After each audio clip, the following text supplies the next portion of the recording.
Students, my self Sanjay Kumar, chemistry lecturer, आप सभी का केमिस्ट्री अपने अपने चैनल में हार्दिक स्वागत है। तो बच्चों, आज हम जिस टॉपिक की बात करने वाले हैं वो है पेरियोडिक टेबल का डी ब्लॉक। डी ब्लॉक के अंतर्गत कौन कौन से एलिमेंट आते हैं, इसकी कैरेक्टरिस्टिक प्रॉपर्टी क्या होती है, उसकी अपन चर्चा करेंगे वन बाय वन। तो अपन ने एस ब्लॉक की बात कर ली थी, पी ब्लॉक की बात कर ली थी और आज हम पढ़ेंगे डी ब्लॉक। तो देखिएगा बच्चों, सबसे पहले बात आती है जो ब्लॉक का क्लासिफिकेशन या एलिमेंट्स का जो क्लासिफिकेशन दिया गया था वो किसके द्वारा दिया गया था, बोरबरी क्लासिफिकेशन। उसने क्या बताया कि कोई भी एलिमेंट जिसमें आने वाला अंतिम इलेक्ट्रॉन जिस ऑर्बिटल में आता है वो उसका क्या कहलाता है, ब्लॉक कहलाता है। अगर ये आने वाला अंतिम इलेक्ट्रॉन एस ऑर्बिटल में आता है तो एस ब्लॉक, अगर ये पी में आता है तो पी ब्लॉक, अगर ये डी में आता है तो डी ब्लॉक और अगर एफ में आता है तो एफ ब्लॉक। तो देखना, सबसे पहले मैं स्टार्ट कर रहा हूं यहां से कि किसी एलिमेंट में, कोई भी एलिमेंट,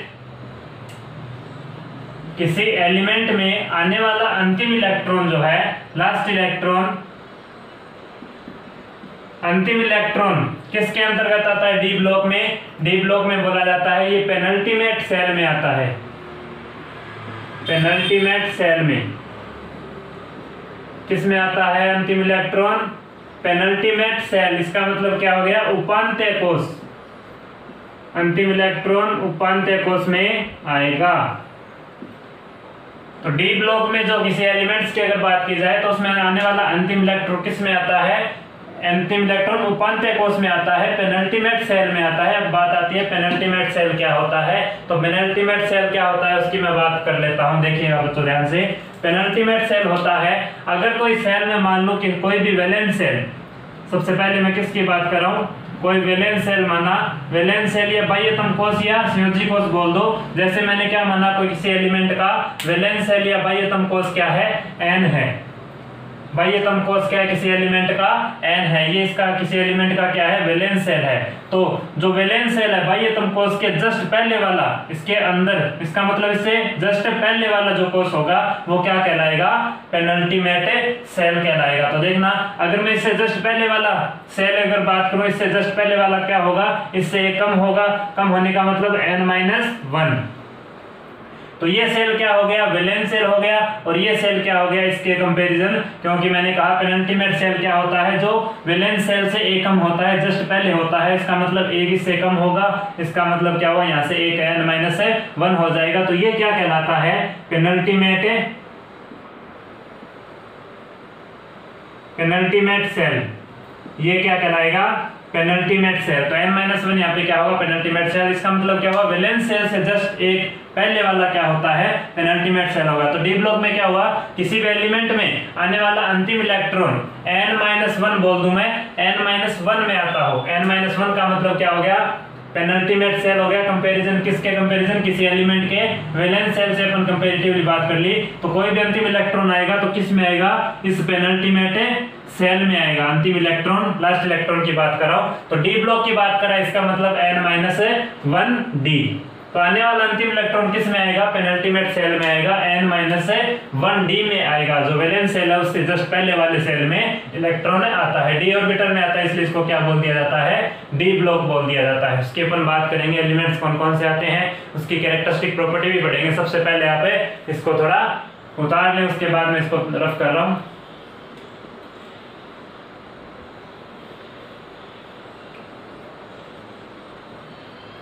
चलिए बच्चों, अब बात करते हैं नेक्स्ट।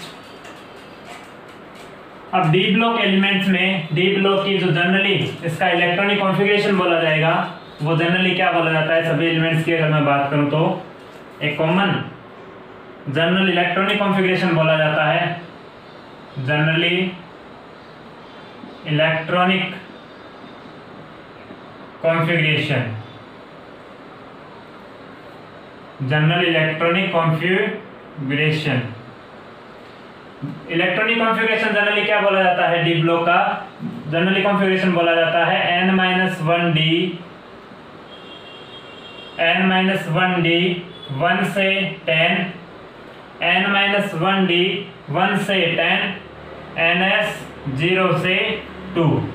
जनरली जो इसका इलेक्ट्रॉनिक कॉन्फ़िगरेशन क्या बोला जाता है, n-1d 1 से 10 ns 0 से 2 इलेक्ट्रॉन। इसका मतलब ये क्या हो गया, किसी एलिमेंट का वैलेंस शेल हो गया, ये क्या हो गया, किसी एलिमेंट का वैलेंस शेल हो गया। और मैंने कहा वैलेंस शेल से जस्ट पहले वाला शेल क्या कहलाता है, पेनल्टीमेट शेल। तो ये क्या हो गया, पेनल्टीमेट शेल। पेनल्टीमेट शेल में जिसमें डी ऑर्बिटल में आता है तो डी ब्लॉक एलिमेंट, जिसमें आने वाला अंतिम इलेक्ट्रॉन किस में आएगा, इस पेनल्टीमेट शेल में आएगा, लास्ट इलेक्ट्रॉन। तो ये इसका जनरल इलेक्ट्रॉनिक कॉन्फ़िगरेशन हो गया, n-1d 1 से 10 ns 0 से 2 इलेक्ट्रॉन। 0 से 2 इलेक्ट्रॉन्स के बीच हो सकते हैं। और इस पेनल्टीमेट शेल में अधिकतम इलेक्ट्रॉन कहां से कहां तक है, 1 से लेके 10 तक हो सकते हैं। अब देखना बच्चों, इसको और क्या लिखा जा सकता है, इस इलेक्ट्रॉनिक कॉन्फ़िगरेशन को लिखने का तरीका और भी हो सकता है। देखना ध्यान से, अगर मैं यहाँ पे इसको बात करूं, मैंने कहा ये पेनल्टीमेट शेल होता है जस्ट वैलेंस शेल से जस्ट पहले वाला शेल। इसका मतलब क्या हुआ, यहाँ से अगर मैं बात करूं तो इसको मैं कैसे लिख सकता हूं, n-1।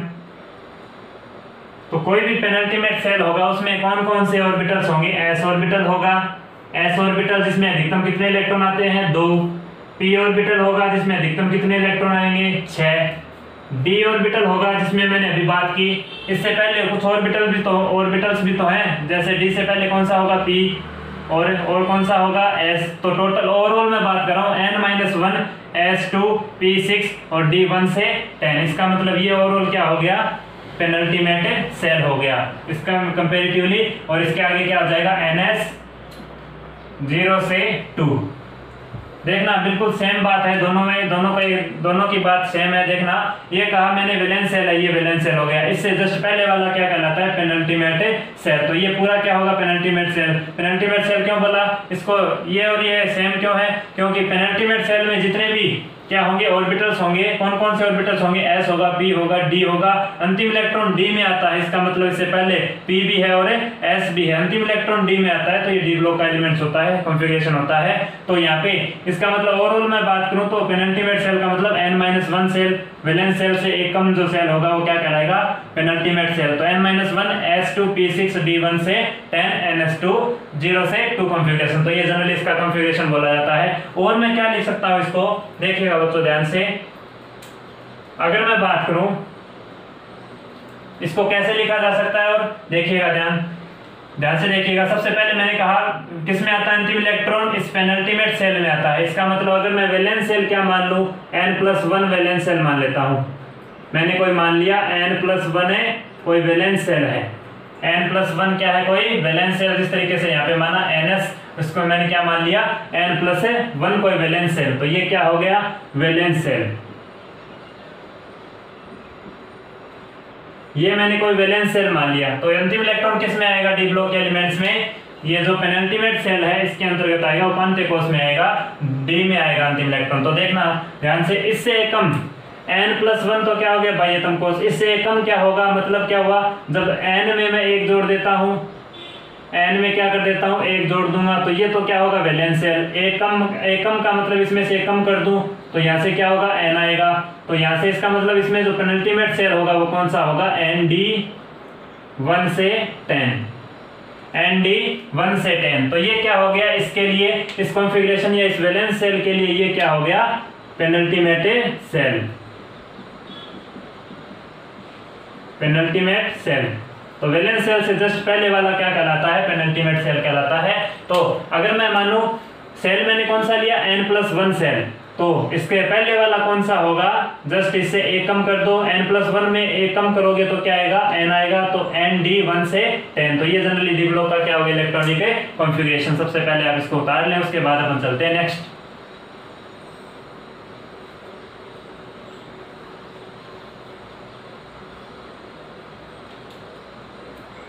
और यहाँ पे n की वैल्यू भी लिख लेना। n की वैल्यू यहाँ पे कितनी आएगी, 3 4 5 6। n की वैल्यू कहाँ से स्टार्ट होगी, 3 4 5 6।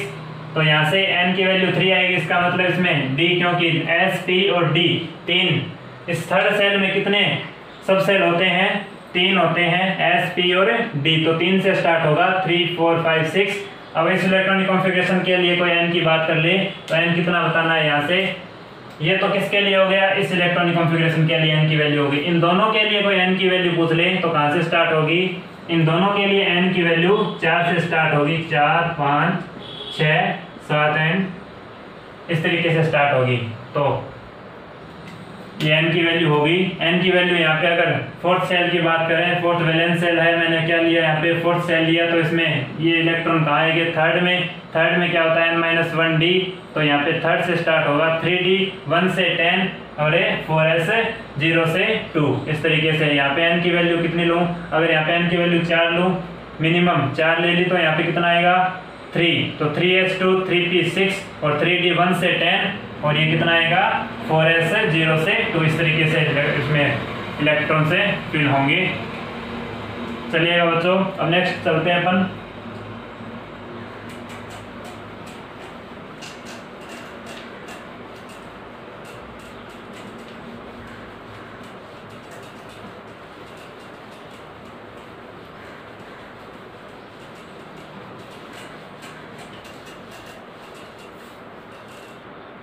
देखिएगा, तो डी ब्लॉक एलिमेंट्स में टोटल कितनी बोली जाती है सीरीज, 4 सीरीज बोली जाती हैं डी ब्लॉक एलिमेंट्स में। डी ब्लॉक एलिमेंट्स में कितनी सीरीज बोली जाती हैं, टोटल 4 सीरीज बोली जाती हैं। कौन कौन सी सीरीज देखना अपन बात करते हैं। सबसे पहले मैंने कहा डी ब्लॉक एलिमेंट्स में,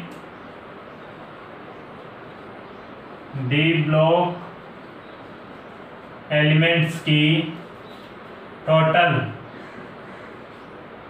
4 सीरीज बोली जाती हैं।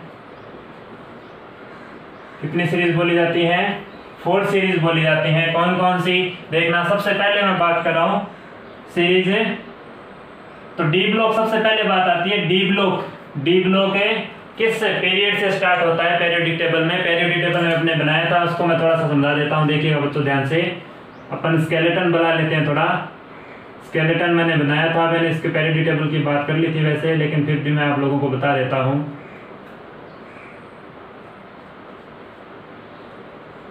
देखिएगा इस तरीके से अपन ने क्या बनाया था,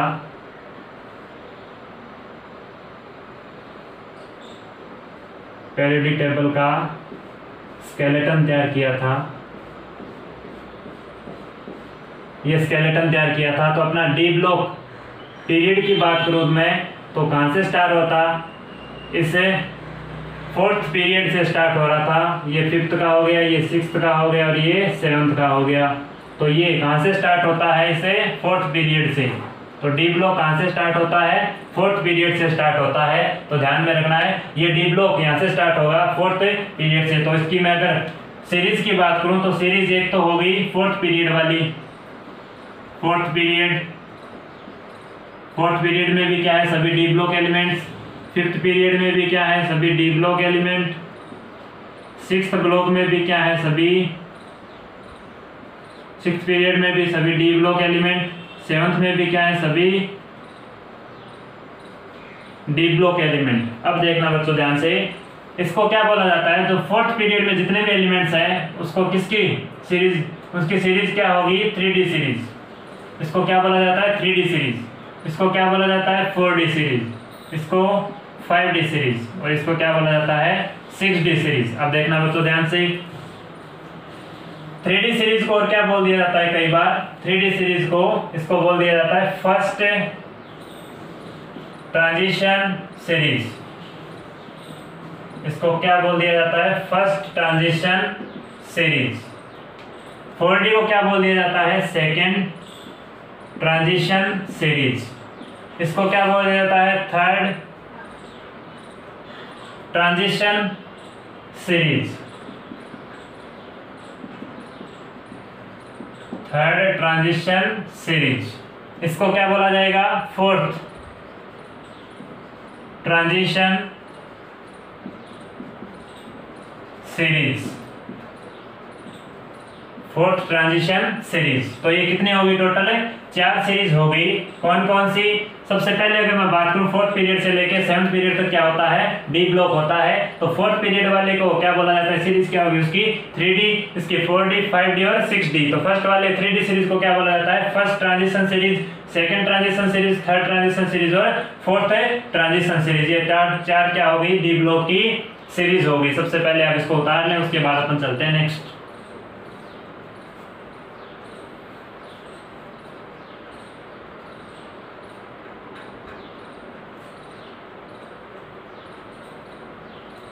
चलिएगा बच्चों, देखिएगा इसके अकॉर्डिंग अगर एलिमेंट्स की मैं बात करूं, एलिमेंट्स की, तो देखना सबसे पहले फोर्थ पीरियड में सबसे पहला आइटम कौन सा होता है, स्कैंडियम। और अंतिम इलेक्ट्रॉन इसमें डी में अंतिम एलिमेंट कौन सा होगा, इसे 3D सीरीज में जिंक।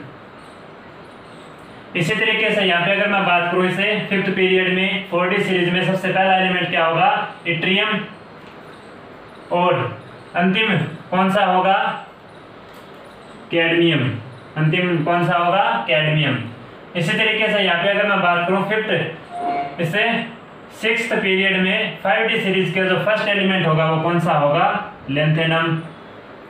और इसका जो फर्स्ट एलिमेंट होगा वो कौन सा होगा, एक्टिनियम।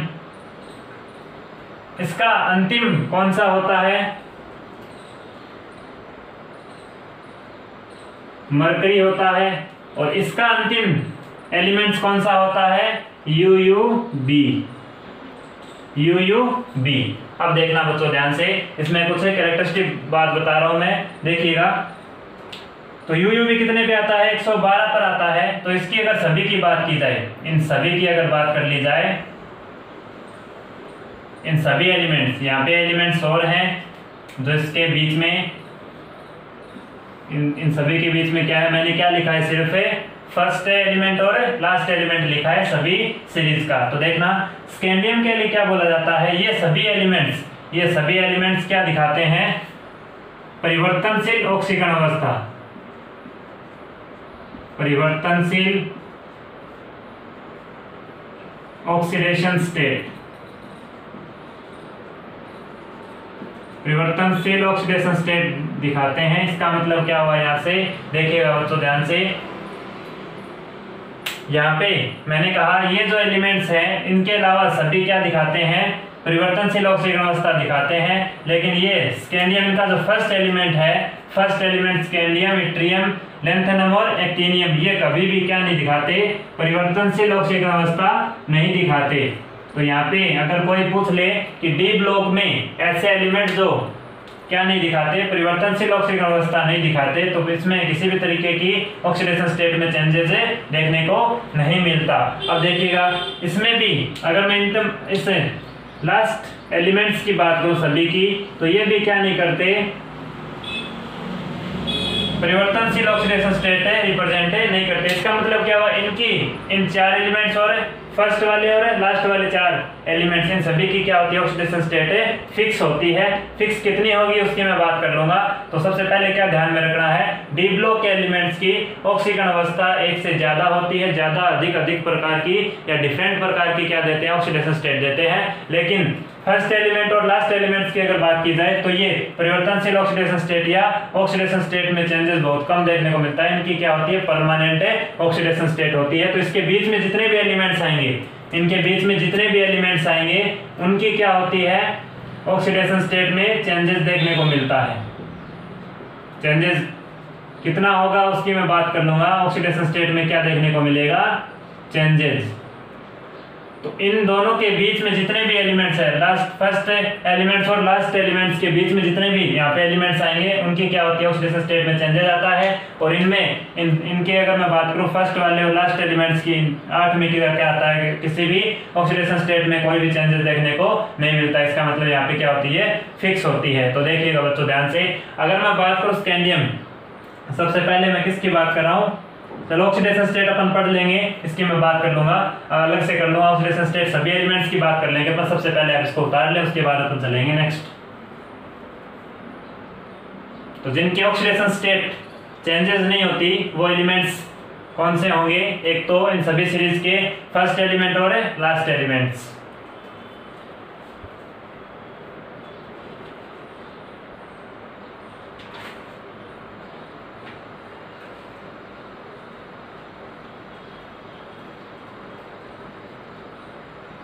चलिएगा बच्चों, अब बात की जाए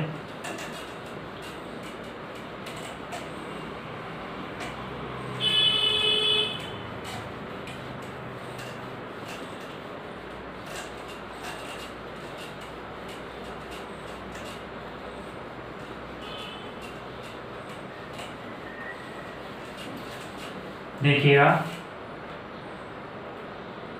इन एलिमेंट्स में सबसे पहले अगर मैंने बात की, एलिमेंट कौन कौन से, स्कैंडियम, जो फर्स्ट एलिमेंट और लास्ट एलिमेंट में क्या नहीं मिलता, ऑक्सीडेशन स्टेट में चेंजेस देखने को नहीं मिलता, ऑक्सीडेशन स्टेट में चेंजेस नहीं मिलता। इसका मतलब इनकी ऑक्सीडेशन स्टेट क्या होती है, परमानेंट होती है। तो अगर मैं बात करूं सबसे पहले स्कैंडियम की, उसके बाद ट्रियम की, उसके बाद लेंथेनम की और उसके बाद एक्टिनियम की, तो इनकी ऑक्सीडेशन स्टेट क्या होती है, फिक्स होती है। फिक्स भी कितनी होगी, इन सभी की +3 ऑक्सीडेशन स्टेट होती है। इन सभी की ऑक्सीडेशन स्टेट क्या होती है, +3 होती है। अब अगर बात की जाए इनके लास्ट एलिमेंट की, तो यहाँ पे जिंक होगा, कैडमियम होगा, मरकरी होगा और UUB होगा। अब देखिएगा बच्चों, इनकी बात की जाए तो कैडमियम और जिंक इन दोनों की ऑक्सीडेशन स्टेट क्या होती है, +2 होती है। मरकरी की अगर बात की जाए तो मरकरी दो फॉर्म में मिलती है। मरकरी एक तो इसकी ऑक्सीडेशन स्टेट क्या बोली जाती है, +1 बोली जाती है, और एक इसकी ऑक्सीडेशन स्टेट क्या बोली जाती है, +2 बोली जाती है। तो इस मरकरी की मैं बात कर रहा हूं, देखिएगा ध्यान से। मरकरी के बारे में थोड़ी सी अपन जानकारी ले लेते हैं। देखिएगा मैंने कहा मरकरी की दो ऑक्सीडेशन स्टेट मिलती हैं, एक तो +1 और एक है +2। अब देखिएगा ध्यान से, +1 का मतलब क्या है, +1 का मतलब मरकरी का जो फॉर्म होगा, किस फॉर्म में मरकरी मिलेगी, Hg2+2। यहाँ पे +2 का मतलब क्या है, मरकरी पर कैसा चार्ज है, +2। तो यहाँ पे 2 से 2 अगर मैं इस तरीके से कैंसिल कर दूं तो यहाँ पे मरकरी पे कितना चार्ज आएगा, +1। इसका मतलब क्या हो, पर मरकरी चार्ज कितना है, +1। यहाँ पे पर मरकरी चार्ज कितना है, +2। देखिएगा ध्यान से, इसका मतलब क्या हुआ, मरकरी पे कैसा साइन है, इसका मतलब दो मरकरी आपस में जुड़ी हुई है। Hg2 का मतलब क्या हुआ, दो मरकरी आपस में, पर मरकरी पर चार्ज कितना है, +1। और यहाँ पे अगर मैं बात करूं तो यहाँ पे एक ही मरकरी है, उस पर चार्ज कितना है, +2। तो मरकरी पर एक तो +1 चार्ज होता है और एक +2 चार्ज होता है। अब इनके बात की जाए इनके नेमिंग की, तो नेमिंग के अकॉर्डिंग इनको क्या बोला जाता है, देखिएगा ध्यान से। इन ऑक्सीडेशन स्टेट के अकॉर्डिंग नेमिंग कैसे होगी, जिसकी ऑक्सीडेशन स्टेट कम होती है, जिसकी ऑक्सीडेशन स्टेट कम होती है। अगर मैं बात करूं यहाँ से +1 +2 में ज्यादा किसकी है, +2, और कम कौन सी है, +1। तो जिसकी ऑक्सीडेशन स्टेट कम होती है उसके लास्ट में क्या लगा दिया जाता है, अस लगा दिया जाता है, और जिसकी ऑक्सीडेशन स्टेट ज्यादा होती है उसके लास्ट में क्या लगा दिया जाता है, इक लगा दिया जाता है। तो देखना मरकरी है यहाँ पे, तो एक तो क्या होगी, इसकी नेमिंग की मैं बात कर रहा हूँ, तो जिसकी ऑक्सीडेशन स्टेट कम है उसको क्या बोला जाएगा, मर्क्यूरस। तो मैंने कहा इसके लास्ट में क्या लगेगा, जिसकी ऑक्सीडेशन स्टेट कम है, अस लगेगा, और जिसकी ऑक्सीडेशन स्टेट ज्यादा है कंपैरेटिवली उसको क्या बोला जाएगा, मर्क्यूरिक। इक लगा दिया लास्ट में। तो मैंने कहा जिसकी ऑक्सीडेशन स्टेट ज्यादा होती है उसके अंत में क्या लगाना है, इक। जिसकी ऑक्सीडेशन स्टेट कम है उसके अंत में क्या लगाना है, अस। तो एक तो इसकी दो स्टेट होगी, +1 और +2। +1 वाले को क्या बोला जाएगा, मर्क्यूरस, और +2 वाले को क्या बोला जाएगा, Hg+2 को क्या बोला जाता है, मर्क्यूरिक। तो ये मरकरी से रिलेटेड बात हो गई कि दो तरीके की ऑक्सीडेशन स्टेट होती है, +1 और +2। सबसे पहले आप इसको उतार लें, बेसिक आइडिया होना चाहिए इनके ऑक्सीडेशन स्टेट का।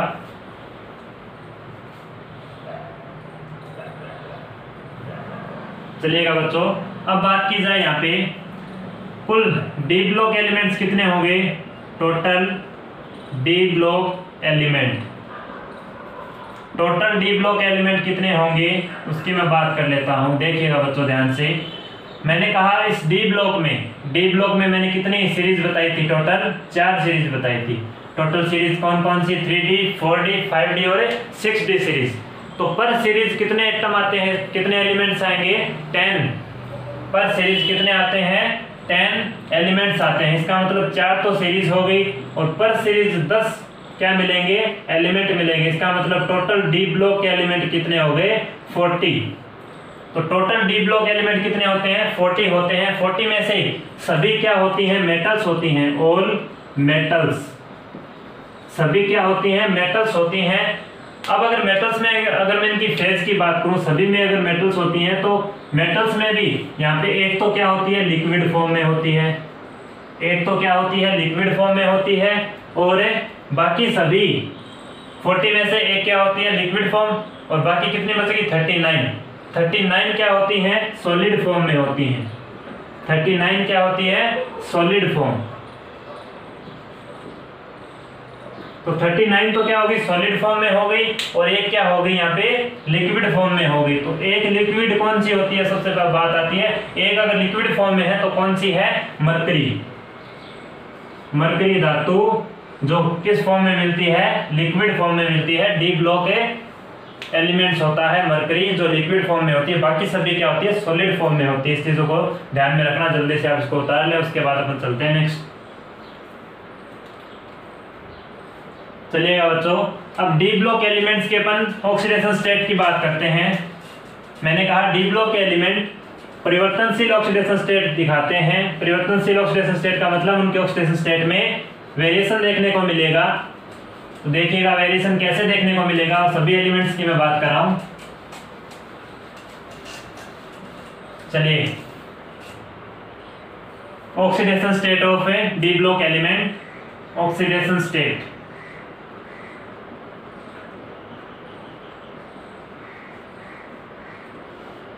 देखिएगा बच्चों, ऑक्सीडेशन स्टेट के लिए यहाँ पे क्या बोला जाता है कि डी ब्लॉक एलिमेंट में ऑक्सीजन अवस्था क्या होती है, परिवर्तनशील ऑक्सीजन अवस्था मिलती है। परिवर्तनशील का मतलब उसमें ऑक्सीडेशन स्टेट में वेरिएशन आएगा। तो वेरिएशन किस तरीके से देखा जाएगा, ऑक्सीडेशन स्टेट परिवर्तनशील होने का कारण क्या है। तो कारण यहाँ पे क्या बोला जाता है कि जब भी डी ऑर्बिटल्स की बात की जाए, डी ब्लॉक एलिमेंट्स की बात की जाए, तो यहाँ पे क्या बोला जाता है कि एनएस और वैलेंस सेल और जो पेनल्टीमेट सेल है, वैलेंस सेल और पेनल्टीमेट सेल होता है एनएस और n-1d। इन दोनों की कोषों में ऊर्जा में अंतर क्या होता है, बहुत ही कम होता है। दोनों की ऊर्जा में अंतर कम होने से पहले तो क्या होता है, एनएस वैलेंस सेल से इलेक्ट्रॉन निकलते हैं, और उसके बाद एक एक करके इलेक्ट्रॉन किस में से जाएंगे, पेनल्टीमेट सेल में से इलेक्ट्रॉन निकलते जाएंगे। तो कारण क्या दिया जाता है यहाँ पे, ये जो डी ब्लॉक एलिमेंट्स हैं परिवर्तनशील ऑक्सीजन अवस्था दर्शाते हैं, या इनकी ऑक्सीडेशन स्टेट में वेरिएशन देखने को मिलती है। क्यों मिलती है, कोई कारण पूछ ले तो क्या बताना है, वैलेंस सेल और पेनल्टीमेट सेल में इनके जो ऑर्बिटल्स हैं एनएस और n-1d, इनकी ऊर्जाओं में अंतर क्या होता है, बहुत ही कम होता है। ऊर्जाओं में अंतर अगर कम होगा तो यहाँ से अगर इलेक्ट्रॉन निकलेंगे तो सबसे पहले तो किस में से निकलेंगे, वैलेंस सेल में, और उसके बाद इलेक्ट्रॉन किस में से निकलेंगे, के इसे पेनल्टीमेट सेल में से निकल जाएंगे। तो देखिए क्या कहना चाह रहा है, मैंने कहा डी ब्लॉक एलिमेंट्स की, डी ब्लॉक के एलिमेंट्स की, डी ब्लॉक के एलिमेंट्स की ऑक्सीडेशन स्टेट, डी ब्लॉक के एलिमेंट्स की ऑक्सीडेशन स्टेट में क्या देखने को मिलती है, वेरिएशन देखने को मिलती है। क्यों मिलती है, कारण क्या बताया मैंने, कारण बताना है इनके जो एनएस सेल और valence shell and n-1d penultimate shell की ऊर्जाओं में जो अंतर होता है वो बहुत ही कम होता है। एनर्जी डिफरेंस यहाँ पे क्या होता है, बहुत ही कम होता है।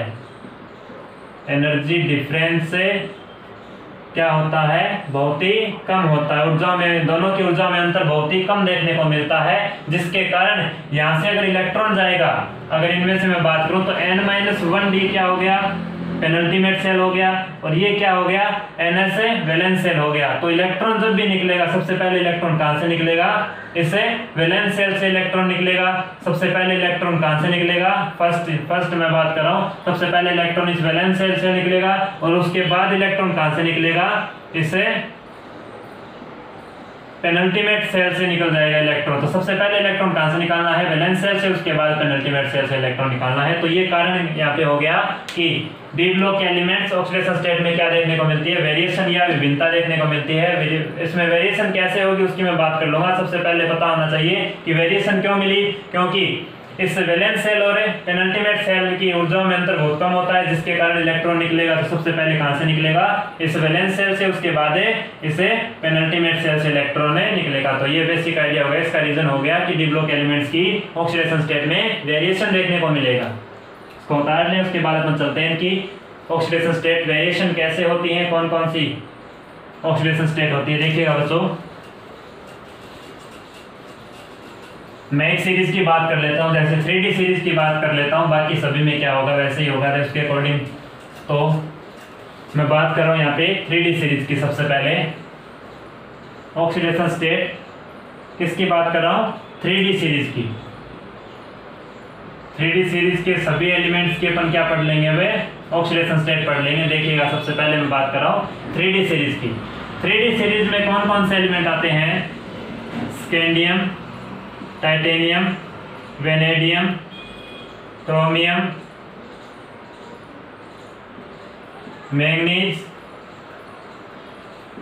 आयरन, कोबाल्ट, निकल, कॉपर और जिंक।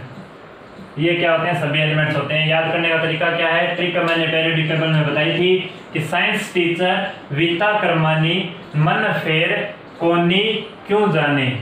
ट्रिक मैंने बता दी थी पहले टेबल में, वहाँ पे मेरा लेक्चर देख लें अगर आपको इसकी ट्रिक चाहिए तो देखिएगा। साइंस टीचर वीता कर्मानी मन फेर कोनी क्यों जाने, स्कैंडियम, टाइटेनियम, वेनेडियम, इनकी ऑक्सीडेशन स्टेट की अपन को बात करनी है। तो ऑक्सीडेशन स्टेट में सबसे पहले क्या ध्यान में रखना है, इनका इलेक्ट्रॉनिक कॉन्फ़िगरेशन की बात करूं मैं तो इलेक्ट्रॉनिक कॉन्फ़िगरेशन मैंने कहा डी ब्लॉक एलिमेंट्स में जो अंतिम इलेक्ट्रॉन आएगा वो किस में आएगा, पेनल्टीमेट सेल में आएगा, n-1d सेल में आएगा। अगर मैं यहाँ से बात करूं तो इनका इलेक्ट्रॉनिक कॉन्फ़िगरेशन क्या होगा, 3d1 4s2। इसका मतलब ये तो क्या हो गया, वैलेंस सेल हो गया, ये इसके लिए क्या हो गया, पेनल्टीमेट सेल हो गया। तो अंतिम इलेक्ट्रॉन किस में आता है, पेनल्टीमेट सेल। तो पहले इलेक्ट्रॉन किस में भेजे जाएंगे, 4s में, उसके बाद इलेक्ट्रॉन किस में भेजे जाएंगे, 3d में। तो यहाँ पे ध्यान में रखना थोड़ा, ये क्या है, पेनल्टीमेट सेल। अंतिम इलेक्ट्रॉन किस में आया, इससे पेनल्टीमेट सेल d में आया, तो इसका मतलब ये क्या है, डी ब्लॉक का एलिमेंट। 3d1 4s2, इसी तरीके से 3d2 4s2, 3d3 4s2। यहाँ पे देखना थोड़ा क्रोमियम और कॉपर में क्या देखने को मिलेगा, थोड़ा सा एक्सेप्शन देखने को मिलेगा। इन दोनों का इलेक्ट्रॉनिक कॉन्फ़िगरेशन थोड़ा सा ध्यान में रख लेना। 3d5 4s1 होता है, और यहाँ से अगर कंटिन्यू अपन आगे चले इसमें से तो क्या होगा, 3d5 4s2, 3d6 4s2। Cobalt का कितना होगा, 3d7 4s2, निकल का 3d8 4s2। यहाँ पे थोड़ा सा ध्यान दे लेना, कॉपर में 3d9 4s2 नहीं होता, 3d10 4s1 होता है, ये एक्सेप्शन देखने को मिलता है। और जिंक का कितना होता है, 3d10 4s2। तो ध्यान में क्या रखना है, थोड़ा सा इलेक्ट्रॉनिक कॉन्फ़िगरेशन किसका, क्रोमियम और इसे कॉपर का थोड़ा सा इलेक्ट्रॉनिक कॉन्फ़िगरेशन पे ध्यान देना। इसमें d5 4s1 होता है, इसमें d10 4s1 होता है। देखिएगा बच्चों ध्यान से। ऑक्सीडेशन स्टेट की सबसे पहले याद रखने का तरीका क्या होगा उसको मैं बता देता हूँ। सबसे पहले क्या करोगे आप लोग, स्कैंडियम की ऑक्सीडेशन स्टेट मैंने कहा फर्स्ट एलिमेंट और लास्ट एलिमेंट, फर्स्ट एलिमेंट और लास्ट एलिमेंट की डी ब्लॉक में क्या होता है, ऑक्सीडेशन स्टेट में वेरिएशन देखने को नहीं मिलती, क्योंकि इनकी ऑक्सीडेशन स्टेट क्या होती है, फिक्स होती है। फिक्स कितनी होगी उसकी मैं बात कर लेता हूँ, ये तो आप लोगों को ध्यान में रखनी होगी। स्कैंडियम की कितनी होती है ऑक्सीडेशन स्टेट, +3 होती है। इसको ध्यान में रखना ही होगा कि फर्स्ट एलिमेंट और लास्ट एलिमेंट जिंक, इनकी ऑक्सीडेशन स्टेट में वेरिएशन देखने को नहीं मिलेगी, क्योंकि इनकी ऑक्सीडेशन स्टेट क्या होती है, फिक्स होती है, एक होती है। एक का मतलब मैंने कहा, एक का मतलब कितनी होती है, एक वो भी कितनी होगी, +3 होगी। यहाँ पे जिंक की बात की जाए तो जिंक की ऑक्सीडेशन स्टेट कितनी बोली जाती है, +2 होती है, फिक्स होती है। अब देखना इन सभी की अपन 1 बाय 1 बात करेंगे। और क्या ध्यान में रखना है, एक कॉपर की ध्यान में रख लेना, कॉपर की ऑक्सीडेशन स्टेट क्या होती है, +1 और +2 होती है। इतनी चीजें तो याद कर सकते हो, उसके बाद मैं ट्रिक बता दूंगा। तो मैंने कहा स्कैंडियम की क्या होती है, +3, जिंक की +2, और कॉपर की क्या होती है, +1 और +2। कॉपर +1 और कॉपर +2 दोनों ऑक्सीडेशन स्टेट देता है। अब देखिए ट्रिक क्या होगी उसकी मैं बात कर लेता हूं। तो ट्रिक आप लोगों को क्या करना है, इन सभी में यहां से क्या करना है, सभी में देखिएगा बच्चों, +2 +2 +2 +2 +2 ऑक्सीडेशन स्टेट +2। तो यहाँ पे भी क्या करना है, +2 करना है। अब देखिए अब बात आती है यहाँ कहाँ तक जाएंगे, मैंगनीज की अधिकतम कितनी होती है ऑक्सीडेशन स्टेट, अधिकतम 7 होती है, 7 तक जाएंगे। देखना +3 +4 +5 +6 और 7 ऑक्सीडेशन स्टेट। अब देखिएगा बच्चों ध्यान से, +7 ऑक्सीडेशन स्टेट, ये ध्यान में रखना। ये ट्रिक क्या होगी, यहाँ से सभी में 2 लिख दो और उसके बाद मैग्नीज की अधिकतम कितनी होती है 7, तो 7 तक चले जाओ। अब क्या करेंगे देखना, अब यहाँ से अपन क्या करेंगे, इस 3 में से एक एक बढ़ाते जाएंगे। इसका मतलब +3 में एक जोड़ दूं तो +4, तो यहाँ ये कहाँ तक जाएगी, +4 तक जाएगी। इसमें से एक जोड़ दूं तो ये कहाँ तक जाएगी, +5 तक, +3 +4 +5। इसमें एक जोड़ दो तो कहाँ तक जाएगी, ये +6 तक। इसका मतलब +3 +4 +5 +6 तक तो हो गई। इस तरीके से ध्यान में रखना होता है। इसी तरीके से यहाँ पे क्या होगा, जब मैग्नीज के बाद जितने भी एलिमेंट्स बच गए उसमें क्या करना है, +7 में कम करना है, +7 में कम करते चले जाना है। +7 में कम करेंगे तो एक कम करूंगा तो कितना आएगा, +6। इसका मतलब ये ऑक्सीडेशन स्टेट कहाँ तक जाएगी, +4 +5 +6। मैंने कहा इस मैग्नीज से पहले वाले एलिमेंट्स में स्कैंडियम के अकॉर्डिंग चलना है कि यहाँ पे क्या करना है, इसमें से एक एक जोड़ते जाना, या उल्टा कर लो, मैग्नीज में +7 ऑक्सीडेशन स्टेट है तो इसमें से एक एक कम करते जाओ, 6 में से कम किया 5 में से कम किया 4 में से कम किया, तो यहाँ पे क्या आ गया, +3 ऑक्सीडेशन स्टेट। तो इस तरीके से आप लोग याद रख सकते हो कि इसकी अधिकतम रेंज कहाँ तक जाएगी, +4 +5 +6 +7, और उसमें भी एक एक क्या करते जाना, कम करते जाना मैग्नीज के अकॉर्डिंग। +7 है तो यहाँ से कम कर देना, +6, यहाँ पे क्या होगा, +3 +4 +5, इसमें से मैंने कम कर दिया, +5 तक जाएगी, और ये ऑक्सीडेशन स्टेट कहाँ तक जाएगी, 4 तक, +3 और +4। इस तरीके से ध्यान में रखना होता है। ये ट्रिक होगी इनकी 3D सीरीज की। जितनी भी ऑक्सीडेशन स्टेट आती है, वेरिएशन क्या देखने को मिलता है, इनकी एलिमेंट्स में वेरिएशन देखने को मिलता है। ऑक्सीडेशन स्टेट में वेरिएशन क्या क्या होगा, कितने तक जा सकती है अधिकतम, तो इनकी ध्यान में रखना। स्कैंडियम और जिंक की क्या होती है, ऑक्सीडेशन स्टेट है नॉन वेरिएबल होती है, +3 और +2। बाकी की क्या होती है, सभी की वेरिएबल होती है। ट्रिक मैंने बता दी किस तरीके से ध्यान में रखना है, जल्दी से आप इसको उतार लें।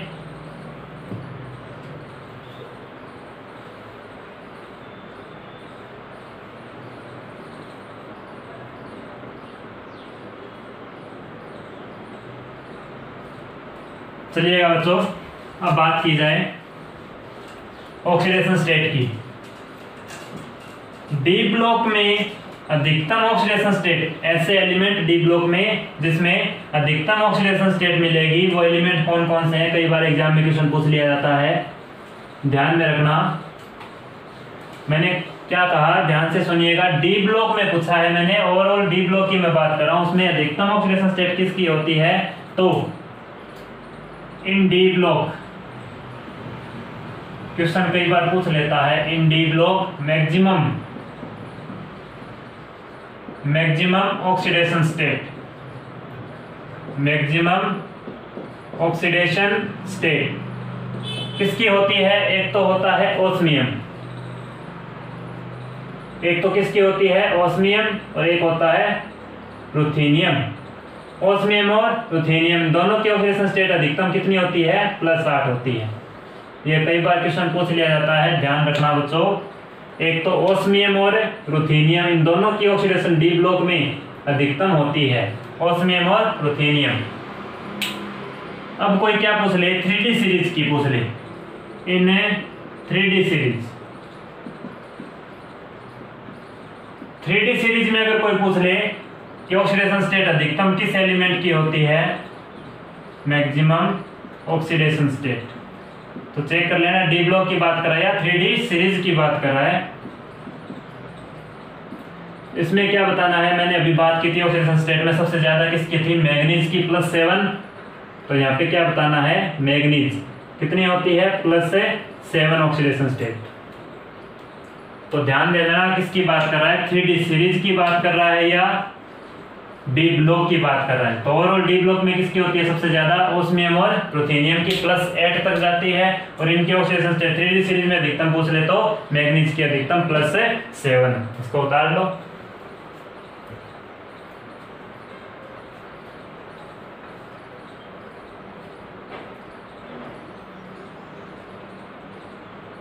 चलेगा बच्चों, ये बात हो गई किसकी, ऑक्सीडेशन स्टेट की, डी ब्लॉक एलिमेंट्स की ऑक्सीडेशन स्टेट की बात हो गई। अब अगर बात की जाए किसी धातु की, किसी धातु की क्या बोला जाता है, कोई भी धातु जिसकी धनात्मक ऑक्सीकरण अवस्था कोई भी धातु जिसकी धनात्मक ऑक्सीकरण अवस्था उसके ऑक्सीकरण विभव पर डिपेंड करती है। इसका मतलब क्या हुआ, किसी भी कोई भी मेटल है उसकी जो धनात्मक ऑक्सीडेशन स्टेट है, पॉजिटिव ऑक्सीडेशन स्टेट किस पर डिपेंड करेगी, ऑक्सीडेशन पोटेंशियल पर डिपेंड करेगी। इसका मतलब क्या, उसकी स्टेबिलिटी ऑक्सीडेशन पोटेंशियल पर डिपेंडेंस है। कैसे है उसकी मैं बात कर रहा हूं। सबसे पहले देखिएगा बच्चों ध्यान से,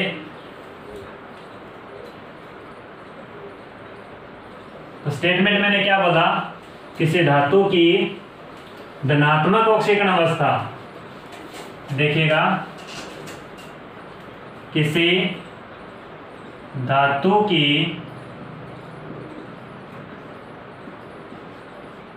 धनात्मक ऑक्सीकरण अवस्था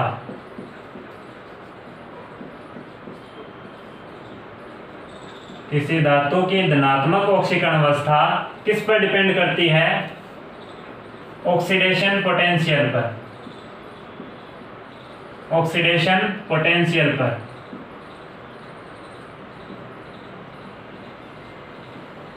तो मैंने कहा किसी धातु की जो धनात्मक ऑक्सीकरण अवस्था होती है, positive oxidation state, positive oxidation state की जो स्टेबिलिटी होगी, इसकी स्टेबिलिटी बोल दो, इसकी ऑक्सीडेशन स्टेट बोल दो, स्टेबिलिटी किस पर डिपेंड करती है, ऑक्सीडेशन पोटेंशियल पर डिपेंड करती है। अब बात आती है ऑक्सीडेशन पोटेंशियल कैसे लिखा जाएगा, इसका तरीका क्या होता है। किसी सॉल्यूशन में अगर बात की जाए, वैसे इलेक्ट्रोकेमिस्ट्री में अपन इसको पढ़ते हैं, लेकिन मैं थोड़ा यहाँ पे बात कर लेता हूँ जब ऑक्सीडेशन पोटेंशियल की बात आ ही गई है। तो देखिएगा बच्चों ध्यान से, अगर मैं किसी मेटल की बात करूँ, कोई भी मेटल अगर किसी धातु की धनात्मक ऑक्सीडेशन अवस्था की स्टेबिलिटी अगर ज्यादा होगी तो उसका ऑक्सीडेशन पोटेंशियल भी क्या बताया जाएगा, ज्यादा बताया जाएगा। इसका मतलब क्या हुआ, अगर कहीं भी ऑक्सीडेशन पोटेंशियल ज्यादा है तो वहां पे क्या बताया जाएगा, उस धातु की धनात्मक ऑक्सीकरण अवस्था क्या होगी, स्थायी होगी, स्टेबल होगी। तो देखिएगा बच्चों, मैंने कोई भी पात्र ले लिया जिसके अंदर मैंने क्या ली, कोई मेटल ले ली, उसमें सॉल्यूशन और जलीय सॉल्यूशन, एक्वस सॉल्यूशन, सॉल्यूशन मैंने कौन सा लिया, कोई एक्वस सॉल्यूशन की बात कर रहा हूँ। इसमें मैंने कोई मेटल की कोई रोड, ये क्या है, कोई मेटल की रोड, इस एक्वस सॉल्यूशन में मैंने इसको क्या कर दिया, डुबो दिया। अब देखना बच्चों, यहाँ पे जो भी रिएक्शन होगी, इस जलीय सॉल्यूशन में जो भी रिएक्शन होगी, इसको मैं क्या कर देता हूँ, इसे रोड को, जैसे मैंने कोई वोल्टेज से जोड़ दिया, इसको कोई भी किसी भी तरीके से कोई वोल्टेज से जोड़ दिया, डजेंट मैटर, किसी वोल्टेज से जोड़ दिया, मैंने कोई बैटरी से जोड़ दिया, उसी के अकॉर्डिंग यहाँ पे क्या होगी, कोई रिएक्शन होगी। तो देखना, इस मेटल में यहाँ से मैंने इसको वोल्टेज से जोड़ा तो यहाँ पे क्या होगा, इलेक्ट्रॉन जाएंगे। इलेक्ट्रॉन कहाँ से, इसका मतलब क्या हुआ, इस मेटल का यहाँ पे क्या होगा, क्षरण होगा। यहाँ पे सॉल्यूशन में मेटल क्या होगी, मेटल है, यहाँ से मेटल से इलेक्ट्रॉन निकलना स्टार्ट हो जाएगा, इस मेटल से इलेक्ट्रॉन निकलना स्टार्ट हो जाएगा। इसका मतलब इलेक्ट्रॉन निकलेंगे वोल्टेज के अकॉर्डिंग, जहां भी जाएंगे करंट फ्लो के अकॉर्डिंग वहां चले जाएंगे। लेकिन अपने को क्या मतलब है, यहाँ से इलेक्ट्रॉन निकल गए, लेकिन इलेक्ट्रॉन मेटल से जब इलेक्ट्रॉन निकलता है, किसी भी मेटल से अगर इलेक्ट्रॉन निकलता है तो उस पर पॉजिटिव चार्ज बढ़ता जाता है। अगर यहाँ से इसमें से इलेक्ट्रॉन निकलेगा तो उस पर +2 चार्ज आ जाएगा, यहाँ से इलेक्ट्रॉन और निकलेगा तो यहाँ पे मेटल पर क्या आ जाएगा, +3। इस तरीके से जैसे जैसे इलेक्ट्रॉन निकलेगा वहाँ पे उसकी ऑक्सीडेशन स्टेट है, पॉजिटिव ऑक्सीडेशन स्टेट बढ़ती जाएगी। तो मैंने कहा यहाँ से अगर मैं वोल्टेज लगा दी तो इस एक्वस सॉल्यूशन में क्या हो जाएगा, मेटल आयन से मिल जाएंगी, मेटल +n। तो m+ आयन की संख्या क्या होती जाएगी, बढ़ती जाएगी। +n का मतलब ऑक्सीडेशन स्टेट, कितने इलेक्ट्रॉन निकले अपने को नहीं पता, तो यहाँ पे जितने इलेक्ट्रॉन निकलेंगे, n इलेक्ट्रॉन निकले तो उसकी ऑक्सीडेशन स्टेट कितनी होगी, मेटल +n क्या होंगे, सॉल्यूशन में बढ़ते जाएंगे। अब देखिए बच्चों, अब बात आती है इस मेटल प्लस आयन की। ये जो मेटल +n आयन है, इस आयन की अगर अपने को क्या चेक करनी है, स्टेबिलिटी चेक करनी है, इसकी स्टेबिलिटी चेक करनी है, तो वो किस पर डिपेंड होगी, इससे ऑक्सीकरण विभव पर। ऑक्सीकरण विभव का मतलब ऑक्सीडेशन पोटेंशियल पर डिपेंडेंस होगी। इसका मतलब देखिएगा ध्यान से, मैंने कहा मेटल किस में कन्वर्ट हो रही है, मेटल में से इलेक्ट्रॉन निकाल दिए मैंने, मान लो n इलेक्ट्रॉन निकाल दिए, कितने इलेक्ट्रॉन निकाले, n इलेक्ट्रॉन। तो मेटल पर चार्ज क्या आएगा, मेटल +n। तो इस मेटल +n की स्टेबिलिटी चेक करनी है तो वो किससे देखी जाएगी, ऑक्सीडेशन पोटेंशियल से देखी जाएगी। तो इलेक्ट्रॉन का निकलना, किसी मेटल से इलेक्ट्रॉन का निकलना क्या कहलाता है, इलेक्ट्रॉन निकलता है तो उसको क्या बोला जाता है, ऑक्सीडेशन। इलेक्ट्रॉन का निकलना क्या कहलाता है, ऑक्सीडेशन। तो यहाँ पे जो पोटेंशियल मिलेगा, इससे सॉल्यूशन और इस रोड के बीच में, मेटल की रोड के बीच में जो भी पोटेंशियल मिलेगा, वोल्टेज मिलेगी, कोई भी पोटेंशियल बोला जाएगा। तो यहाँ पे मेटल से इलेक्ट्रॉन निकलने के बाद मेटल किस में यहाँ पे आ रही है, मेटल प्लस आयन में। मेटल प्लस आयन का मतलब मेटल आयन में क्या बन रही है, इस एक्वस सॉल्यूशन में मेटल प्लस आयन बन रहे हैं। तो मेटल से मेटल प्लस आयन बनते हैं, इसका मतलब इलेक्ट्रॉन निकले होंगे। तो इस वोल्टेज के बीच, यहाँ पे इन दोनों के बीच जो भी वोल्टेज आएगी वो क्या कहलाएगा, उसका ऑक्सीडेशन पोटेंशियल। तो मेटल से मेटल प्लस आयन बनना क्या कहलाता है, इलेक्ट्रॉन निकले तो ऑक्सीडेशन हो गया, और उसके लिए रिक्वायर्ड पोटेंशियल क्या होगा, ऑक्सीडेशन पोटेंशियल। तो इस प्रोसेस में इसका जो पोटेंशियल की बात करेंगे तो उसका पोटेंशियल क्या होगा, ऑक्सीडेशन पोटेंशियल होगा। अब स्टेबिलिटी की बात की जाए तो देखना, इसको लिखने का तरीका क्या बोला जाता है। जैसे मैं बात करूं पोटेंशियल को मैंने ई से रिप्रेजेंट कर रहा हूँ। इलेक्ट्रोकेमिस्ट्री में किससे रिप्रेजेंट किया जाता है, इसको पोटेंशियल को ई से रिप्रेजेंट किया जाता है। तो अगर इस पोटेंशियल को ई से रिप्रेजेंट किया, कौन सा है पोटेंशियल, ऑक्सीडेशन पोटेंशियल। तो मेटल किस में चेंज हुई है, लिखने का तरीका देख लेना, मेटल किस में चेंज हो रही है, मेटल प्लस आयन में, मेटल प्लस आयन में चेंज हो रही है। इसका मतलब क्या हुआ, मेटल प्लस में चेंज हो रही है। तो मेटल से मेटल प्लस आयन बनता है, तो ये क्या कहलाता है, ऑक्सीडेशन। और ये पोटेंशियल बात होगी तो ये क्या कहलाता है, ऑक्सीडेशन है पोटेंशियल। इसको रिप्रेजेंट करने का तरीका ये होता है। तो देखना, यहाँ से अगर मैं तीन पॉसिबिलिटी लूँ, अगर इस पोटेंशियल की वैल्यू कितनी है, 0 है, या 0 नहीं तो मैं मान लो यहाँ पे मान लेता हूँ हाई मान लेता हूँ। पोटेंशियल की वैल्यू कितनी मान लेता हूँ, हाई मान लेता हूँ, ज्यादा मान लेता हूँ। या मैं कह दूं इस पोटेंशियल की वैल्यू क्या होगी, हाई एंड हाई, ज्यादा से ज्यादा होगी। या मैं कह दूं यहाँ पे इस पोटेंशियल की वैल्यू क्या है, लो। तो देखना, इस मेटल प्लस की अपने को क्या चेक करनी है, स्टेबिलिटी चेक करनी है।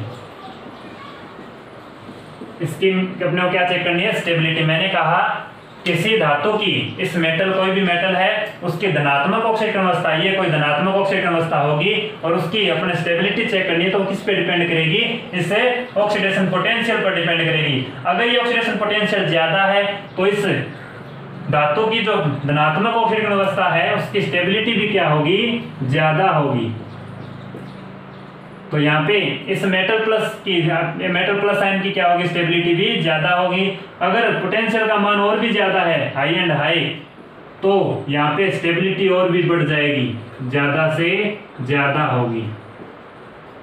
मतलब सबसे ज्यादा होगी स्टेबिलिटी जहाँ पे पोटेंशियल है, इससे ऑक्सीडेशन पोटेंशियल की वैल्यू और भी ज्यादा है। तो कंपैरेटिवली मैंने बात की, तो अगर कम है,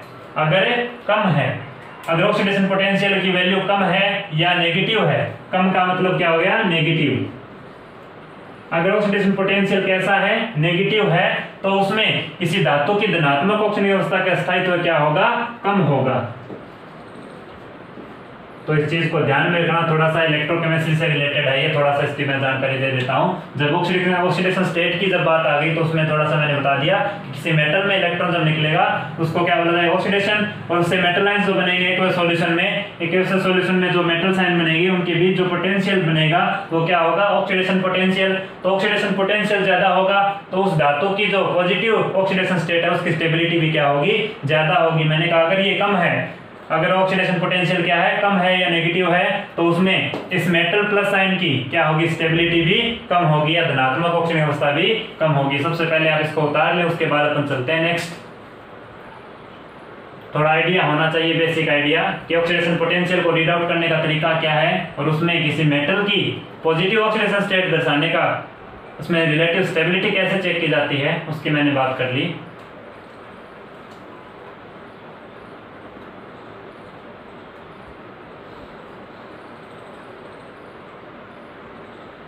चलिएगा बच्चों, अब बात की जाए ऑक्सीडेशन पोटेंशियल का मेजरमेंट कैसे किया जाएगा। ऑक्सीडेशन पोटेंशियल का मेजरमेंट कैसे होगा, थोड़ी सी उसकी मैं बात कर लेता हूँ। जब डी ब्लॉक के एलिमेंट्स में किसकी बात आ गई, यहाँ पे ऑक्सीडेशन स्टेट की बात आ गई, तो ऑक्सीडेशन पोटेंशियल कैसे मेजरमेंट होगा उसके कुछ स्टेप्स की बात कर रहा हूँ मैं, देखिएगा। measurement of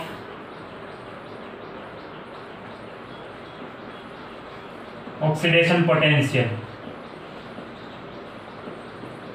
measurement of A oxidation potential. देखिएगा बच्चों, ऑक्सीकरण विभव को मापने का एक तरीका होता है, उसके कुछ स्टेप्स होते हैं। स्टेप्स कौन कौन से हैं देखिएगा ध्यान से। सबसे पहले अगर मैं बात करूं, कोई भी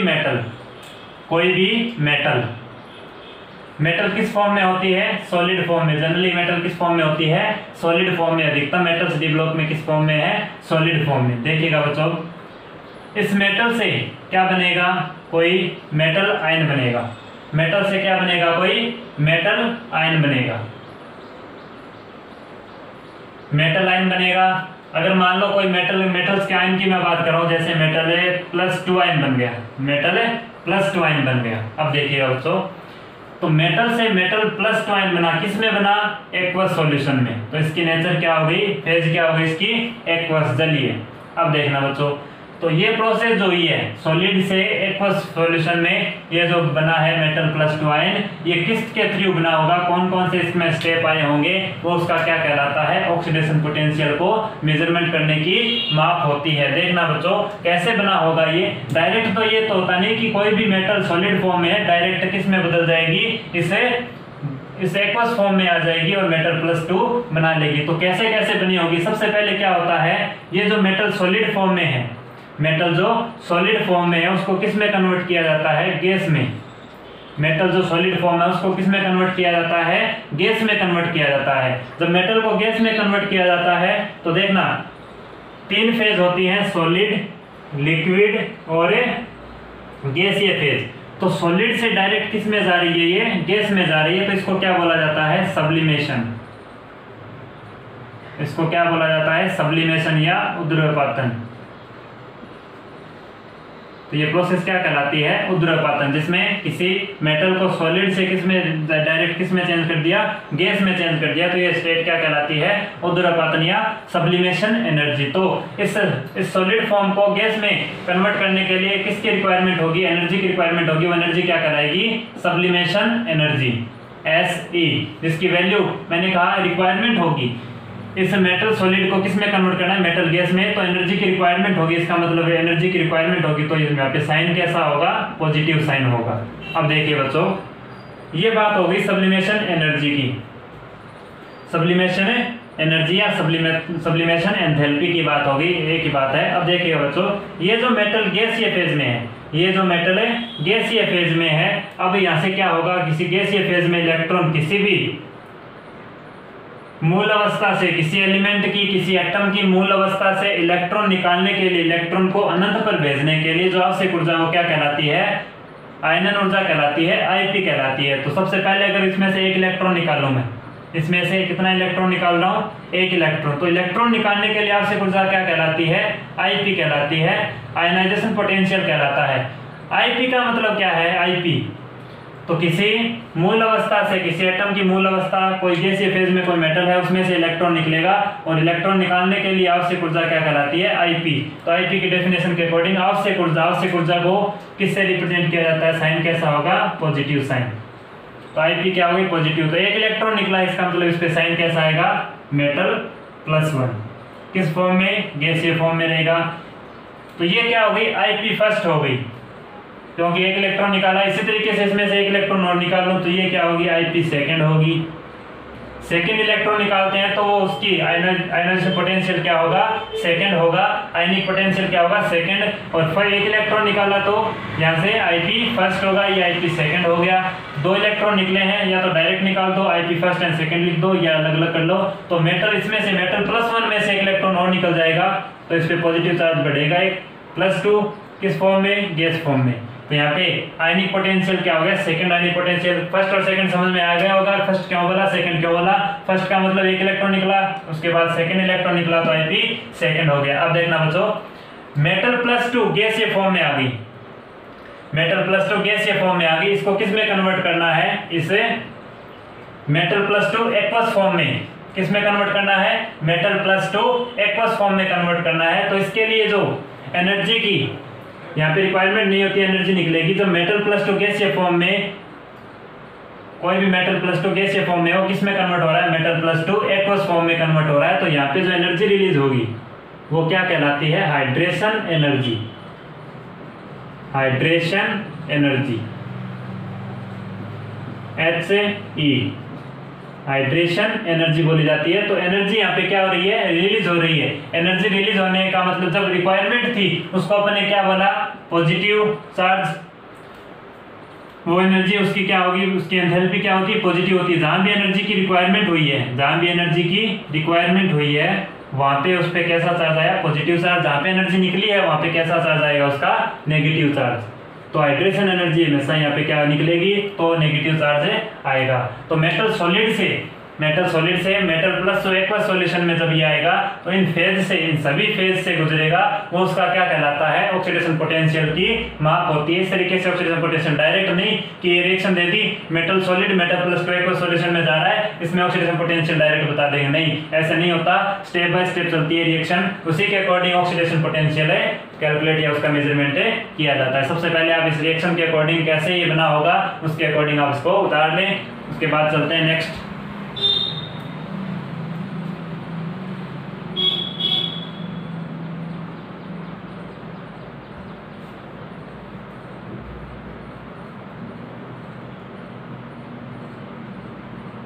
तो बच्चों देखिएगा, ये मेटल प्लस टू किसी धातु की जो धनात्मक ऑक्सीजन अवस्था है, इसकी जो स्टेबिलिटी की बात की जाए, इसकी स्टेबिलिटी बोल दूं या क्या बोल दूं मैं, इसकी स्टेबिलिटी बोल दो या क्या बोल दो, ऑक्सीडेशन पोटेंशियल की बात कर लो, ऑक्सीडेशन पोटेंशियल की बात कर लो। तो किसी धातु की धनात्मक ऑक्सीजन अवस्था का ऑक्सीडेशन पोटेंशियल या उसकी स्टेबिलिटी इन बातों पर डिपेंड करेगी, किस पर, hydration energy, ionization potential and sublimation energy. तो इन तीनों के लिए मैं बात कर रहा हूं, इन तीनों में से इनकी इस किसी धातु की धनात्मक ऑक्सीजन अवस्था का स्थायित्व है, या मैं क्या कह सकता हूं, ये किस पे डिपेंड करता है, ऑक्सीडेशन पोटेंशियल पर। तो इसका ऑक्सीडेशन पोटेंशियल किस बात पर डिपेंड करेगा, इसके लिए हाइड्रेशन एनर्जी कितनी होनी चाहिए, आयनाइजेशन पोटेंशियल कितनी होनी चाहिए, कम होगी या ज्यादा होगी, और सब्लिमेशन एनर्जी कम होगी या ज्यादा होगी। तो देखिएगा बच्चों ध्यान से, यहां से अगर मैं बात करूं इनके लिए क्या, इनके लिए कंडीशन क्या है, तो ध्यान में क्या रखना है आप लोगों को कि मैं किसी धातु की धनात्मक ऑक्सीजन अवस्था के स्थायित्व के लिए क्या होना चाहिए, यहीं पे लिख देता हूं मैं, किसी धातु की धनात्मक ऑक्सीजन अवस्था के स्थायित्व के लिए सब्लिमेशन एनर्जी ऐसी क्या होती है, सब्लिमेशन एनर्जी कम होनी चाहिए। और क्या हुआ, पॉजिटिव है, जितनी भी पॉजिटिव एंथैल्पी है, एनर्जी है, वो क्या होंगी, सभी कम होगी। तो आईपी भी क्या होगा, कम होगा, आईपी भी क्या होगा, कम होना चाहिए। अब क्या बचा, हाइड्रेशन एनर्जी जो क्या होगी, इसके कंपैरेटिवली ये पॉजिटिव है, इनमें सभी में रिक्वायर्ड एनर्जी है, और ये क्या होगी, निकलने वाली एनर्जी यहाँ पे क्या होती है, ज्यादा स्टेबल है, कॉम्प्लेक्स बनाती है। मेटल प्लस टू की स्टेबिलिटी बढ़ रही है, बढ़ने का मतलब यहाँ पे एनर्जी ज्यादा से ज्यादा रिलीज हो रही है, तो यहाँ पे हाइड्रेशन एनर्जी की वैल्यू क्या होनी चाहिए, ज्यादा से ज्यादा होनी चाहिए। तो जहाँ पे एनर्जी रिलीज होती है उसकी स्टेबिलिटी, उस कॉम्प्लेक्स या कंपाउंड की, उस मेटल आयन की स्टेबिलिटी क्या होगी, ज्यादा होगी। और जहाँ पे एनर्जी की रिक्वायरमेंट जहाँ पे ज्यादा हो रही है, इसका मतलब यहाँ पे क्या लग रहा है, यहाँ से जैसे एनर्जी ज्यादा से ज्यादा रिक्वायरमेंट हो रही है, एनर्जी का क्या हो रहा है, यहाँ पे कंजर्वेशन नहीं हो रहा है, एनर्जी ज्यादा से ज्यादा रिलीज आ रही है, यहाँ से एनर्जी रिलीज हो रही है, इसका मतलब यहाँ पे एनर्जी ज्यादा से ज्यादा रिलीज होगी। तो जहाँ पे एनर्जी ज्यादा रिक्वायरमेंट होती है वहाँ पे स्टेबल फॉर्म नहीं आती, इसका मतलब जहाँ पे एनर्जी रिक्वायर्ड कहाँ पे हुई है, इस सब्लिमेशन एनर्जी और आईपी में, दोनों में क्या हुआ है, एनर्जी की रिक्वायरमेंट हुई है, तो ये दोनों क्या होंगी, कम होगी। और जहाँ से हाइड्रेशन एनर्जी में क्या होता है, जब ये मेटल आयन ये जो मेटल आयन है किसी वाटर मॉलिक्यूल के साथ, हाइड्रेशन एनर्जी का मतलब जल के अणुओं को अपने साथ जोड़ने की जो पावर है वो क्या कहलाती है, हाइड्रेशन एनर्जी। तो या मेटल इसके साथ क्या करेगी, पार्शियल बॉन्ड बनाएगी, इसी तरीके से इस पे पार्शियल नेगेटिव, इस पे पार्शियल पॉजिटिव चार्ज, इसी तरीके से वाटर मॉलिक्यूल के साथ ये क्या करेगा, हाइड्रेशन एनर्जी में जब ये वाटर मॉलिक्यूल के साथ जुड़ेगा तो यहाँ से एनर्जी क्या होती है, रिलीज होती है। तो जितनी ज्यादा एनर्जी रिलीज होगी उसकी मेटल आयन की स्टेबिलिटी उतनी ही ज्यादा होगी, या उसके लिए ऑक्सीडेशन पोटेंशियल की बात की जाए तो उतना ही ज्यादा होगा। तो कंडीशन कोई पूछ ले, कई बार पूछ लेता है एग्जाम में कि किसी धातु की धनात्मक ऑक्सीजन अवस्था के लिए या किसी धातु के धनात्मक ऑक्सीजन अवस्था या उसके ऑक्सीडेशन पोटेंशियल के लिए सही कथन बताओ या करेक्ट क्या होगा। तो सब्लिमेशन एनर्जी कम होनी चाहिए, आईपी कम होनी चाहिए और हाइड्रेशन एनर्जी ज्यादा होनी चाहिए। तो इन तीनों चीजों को ध्यान में रखना। इन तीनों चीजों को समझाने के लिए मैंने क्या बताया, ये पूरा ओवरऑल स्टेप बाय स्टेप में चला। तो हाइड्रेशन एनर्जी ज्यादा होनी चाहिए और ये चीजें कम होनी चाहिए। तो जब भी एनर्जी निकलती है वहां पे स्टेबिलिटी बनती है। एनर्जी निकलना क्या होता है, बढ़िया बात होता है, एक अच्छा रहता है, क्योंकि उससे क्या होता है मेटल प्लस टू आयन की स्टेबिलिटी बढ़ जाती है। उतार लो बच्चों इसको।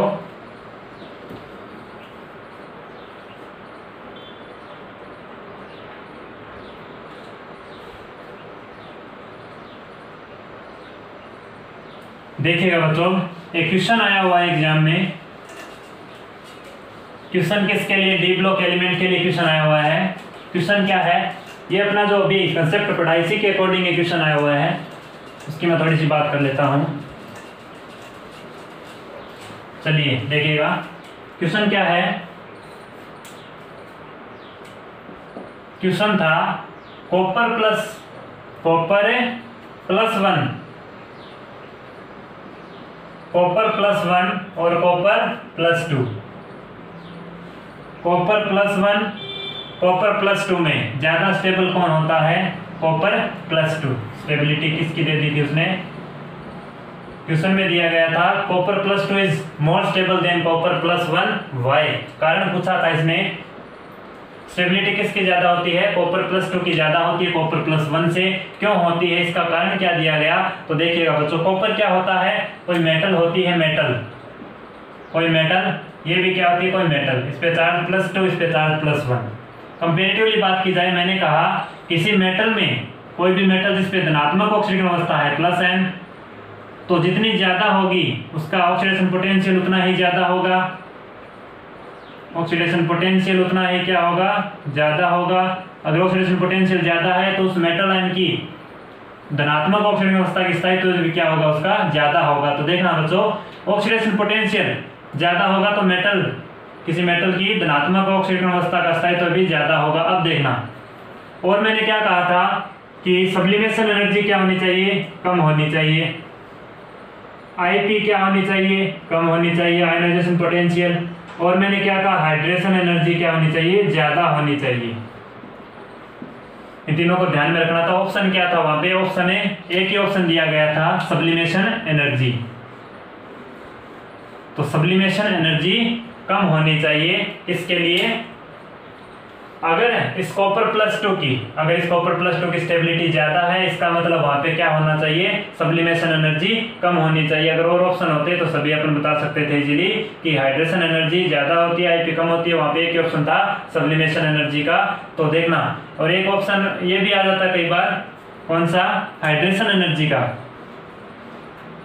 हाइड्रेशन एनर्जी भी अपन ऑप्शन कई बार आ जाता है। तो हाइड्रेशन एनर्जी और सब्लिमेशन एनर्जी के क्या दे सकते हैं, इसमें आंसर दे सकते हैं। तो किसी मेटल प्लस आयन 2 की स्टेबिलिटी इन सभी बातों पर डिपेंड करेगी। तो स्टेबिलिटी अगर यहाँ पे ज्यादा होगी इसकी, तो स्टेबिलिटी ज्यादा होगी तो ये जो सब्लिमेशन एनर्जी आईपी, ये भी क्या होगी, कम होगी, और हाइड्रेशन एनर्जी ज्यादा होगी। तो कारण क्या बताया गया था, copper plus 2 is less stable than copper plus 2।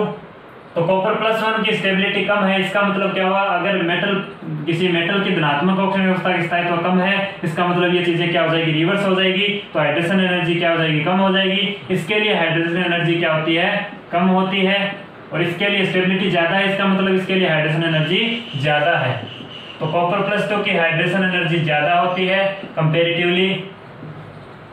या अपन क्या कह सकते हैं, सब्लिमेशन एनर्जी इसके लिए क्या होगी, ज्यादा होगी, और सब्लिमेशन एनर्जी इसके लिए क्या होगी, कम होगी। तो जिसकी एनर्जी कम होगी वहां पे स्टेबिलिटी ज्यादा हो जाती है। तो कारण ये बताया गया था। तो हाइड्रेशन एनर्जी और सब्लिमेशन एनर्जी किसी भी तरीके का कोई भी कारण दे सकते हो, ऑप्शन के अकॉर्डिंग देख लेना।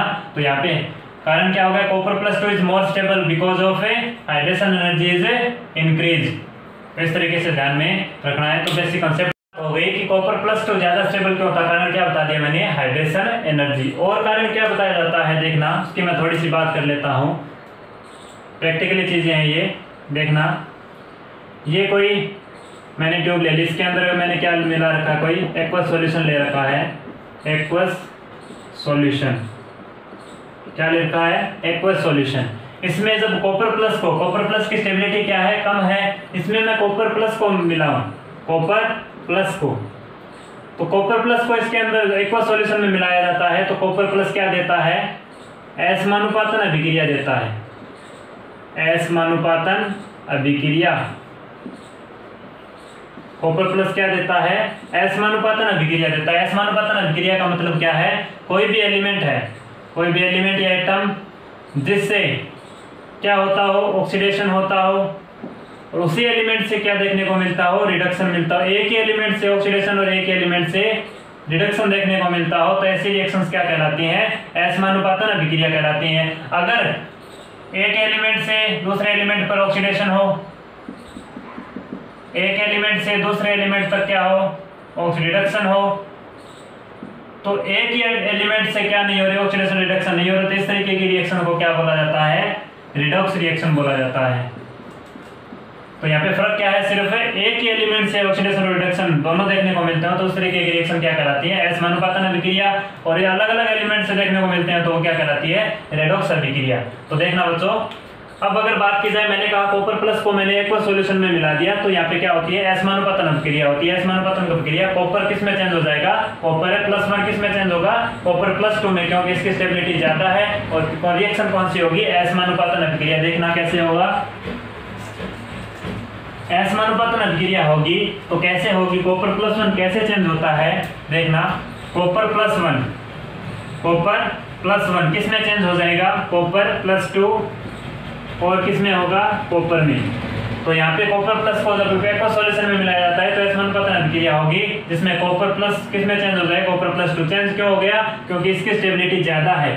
कॉपर +2 की स्टेबिलिटी क्या है, ज्यादा है, किसके कंपेरेटिवली, कॉपर +1 के कंपेरेटिवली इसकी हाइड्रेशन एनर्जी ज्यादा होती है, या भी कम होती है, सब्लिमेशन एनर्जी भी कम होती है। देखना बच्चों, अब ऑक्सीडेशन स्टेट की बात करो, इसकी ऑक्सीडेशन स्टेट +1, इसकी ऑक्सीडेशन स्टेट किसी न्यूट्रल एटम की, न्यूट्रल एलिमेंट की ऑक्सीडेशन स्टेट कितनी बोली जाती है, 0 बोली जाती है, और इसकी कितनी होगी, +2। तो देखना बच्चों यहाँ पे क्या फर्क है, मैं बता रहा हूँ। ये एक एलिमेंट हो गया अपना, ये कोई एक एलिमेंट जिससे +1 से कहाँ जा रहा है, +2 में, इसका मतलब यहाँ से एक इलेक्ट्रॉन निकला होगा।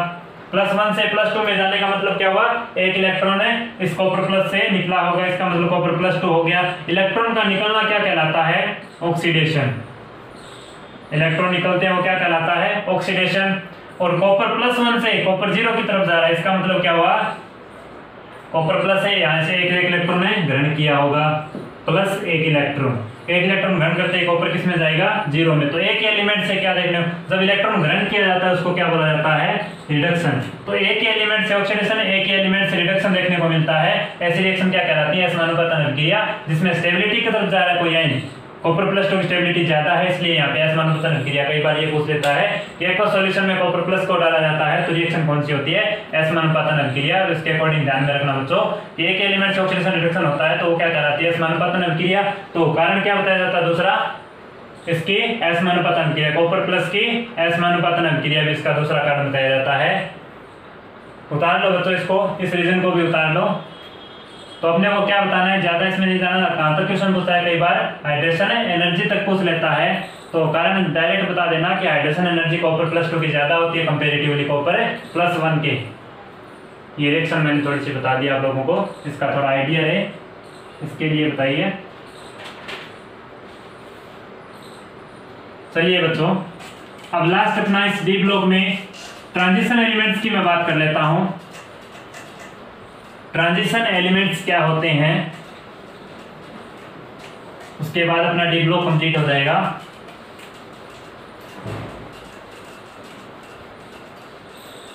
देखिए बच्चों, ट्रांजिशन एलिमेंट्स क्या होते हैं, किसको बोला जाता है ट्रांजिशन एलिमेंट।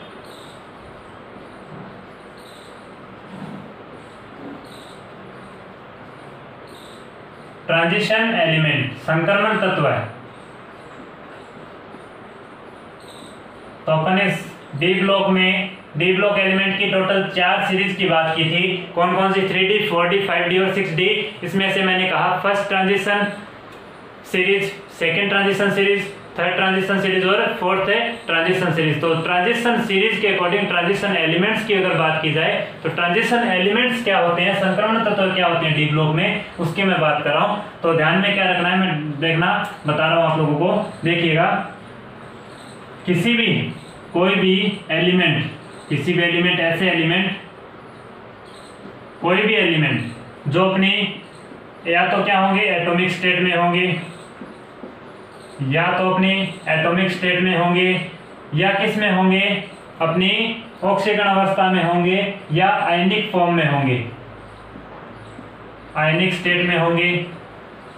मैंने कहा कोई भी एलिमेंट या तो अपनी परमाणु अवस्था में होगा या आयनिक अवस्था में होगा, इसका मतलब एटॉमिक स्टेट में होगा या आयनिक स्टेट में होगा। तो न्यूट्रल एटम हमेशा ही किस फॉर्म में होता है, एटॉमिक स्टेट में होता है। और इसमें से इलेक्ट्रॉन अगर जोड़ दिए जाए, कम कर दिए जाए, तो वो उसकी क्या कहलाती है, आयनिक स्टेट कहलाती है।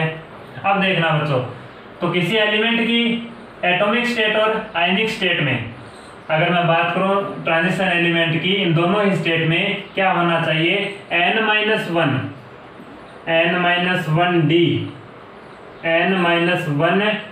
क्या मिलना चाहिए, 1 से 9 मिलना चाहिए। इसका मतलब क्या हुआ, n-1d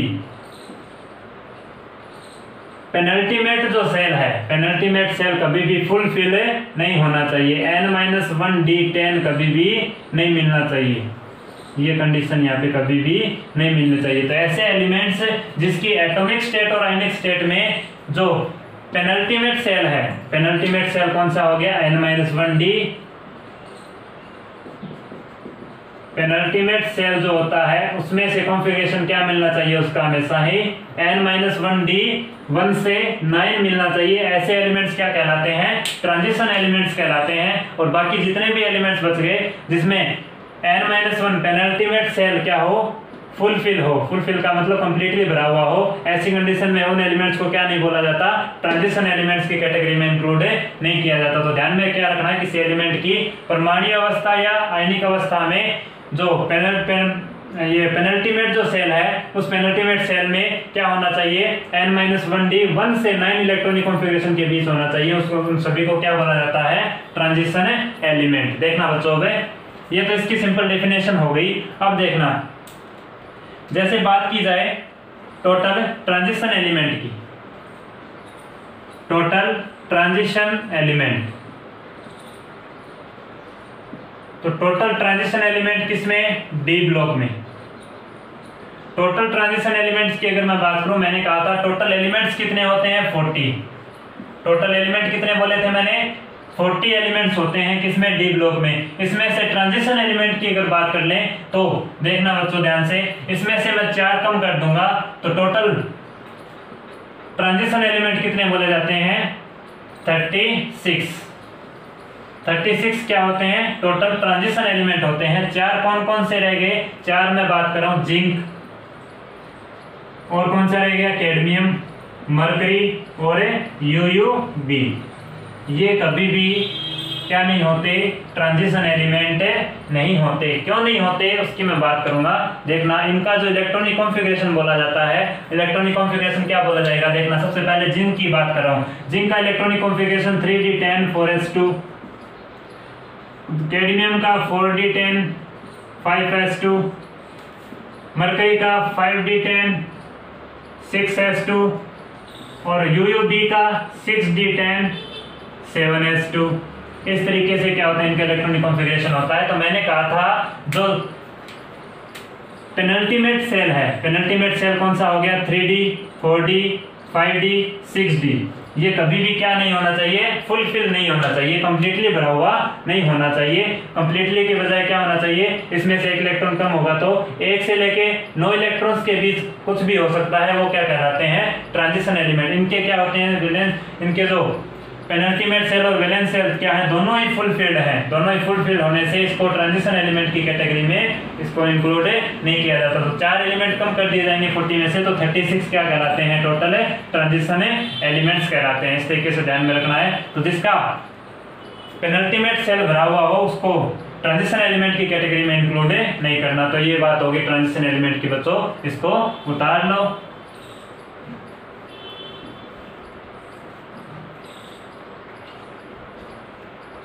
चलिएगा बच्चों, अब मैं एक छोटी सी बात और बता देता हूँ आप लोगों को इस ट्रांजिशन एलिमेंट से रिलेटेड।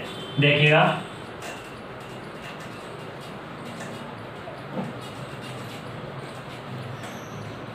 तो पेनल्टीमेट सेल क्या होना चाहिए, n-1d 1 से 9 इलेक्ट्रॉन्स के बीच अगर इलेक्ट्रॉनिक कॉन्फ़िगरेशन है तो वो क्या कहलाते हैं, ट्रांजिशन एलिमेंट्स कहलाते हैं। अब देखना बच्चों, अगर मैं बात करूं यहाँ पे किसकी, एक तो कॉपर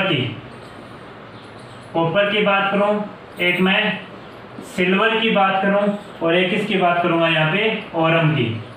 इन तीनों की थोड़ी सी यहाँ पे बात ध्यान में देख लेना थोड़ा सा। यहाँ पे इन तीनों की बात की जाए, इन्हें तीनों की बात की जाए तो यहाँ पे क्या देखने को मिलता है, थोड़ा वेरिएशन देखने को मिलेगा। वेरिएशन किस तरीके का देखने को मिलता है, देखना। कॉपर का इलेक्ट्रॉनिक कॉन्फ़िगरेशन क्या होता है, 3d10 4s1, 3d10 4s1। इसका क्या होगा, 4d10 5s1। इसका क्या होगा, 5d10 6s1। इनमें क्या देखने को मिलता है, थोड़ा इलेक्ट्रॉनिक कॉन्फ़िगरेशन में चेंजेस देखने को मिलता है। तो देखना बच्चों ध्यान से, मैंने कहा था इनका जो पेनल्टीमेट सेल क्या नहीं होना चाहिए, फुलफिल नहीं होना चाहिए। ये तो फुलफिल हो रहे हैं, देखना पेनल्टीमेट सेल क्या है, फुलफिल है। पेनल्टीमेट सेल फुलफिल है, इसका मतलब क्या हुआ, ये एक ट्रांजिशन एलिमेंट से नहीं होने चाहिए थे, अपने हिसाब से तो नहीं होने चाहिए थे।